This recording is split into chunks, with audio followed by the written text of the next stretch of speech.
నమస్కారం. NM7 TV న్యూస్కి స్వాగతం. వనపర్తి పట్టణంలోని గణేష్ నగర్కు చెందిన తల్లి తన ఇద్దరు పిల్లలతో కలిసి తాళ్ల చెరువులో పడి మృతి. వివరాలు సేకరిస్తున్న పోలీసులు.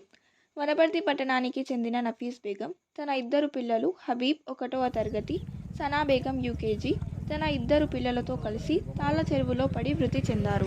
వనపర్తి పట్టణం SI హరిప్రసాద్ మాట్లాడుతూ, వనపర్తి పట్టణానికి సమీపంలో ఉన్న తాళ్ల చెరువులో ఒక మహిళ ఇద్దరు పిల్లలు పడి చనిపోయారని సమాచారం రావడంతో సంఘటన స్థలానికి చేరుకొని పరిశీలించగా వనపర్తి పట్టణానికి చెందిన గణేష్ నగర్ కాలనీ వాసులు నఫీస్ బేగం తన ఇద్దరు పిల్లలుగా గుర్తించడం జరిగిందని, కుటుంబ సభ్యుల ఫిర్యాదు మేరకు కేసు నమోదు చేసుకొని విచారణ చేపట్టామని తెలిపారు.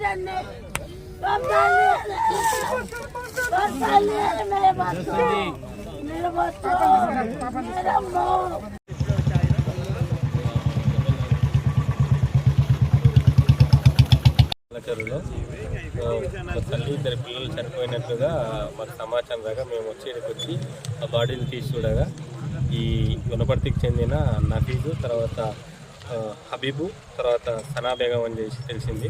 ఇప్పుడు ఆ బాడీలను తీసుకొని పోస్ట్మార్టంకు హాస్పిటల్కి పంపించినాము. ఫర్దర్ డీటెయిల్స్ మళ్ళీ చెప్తాము.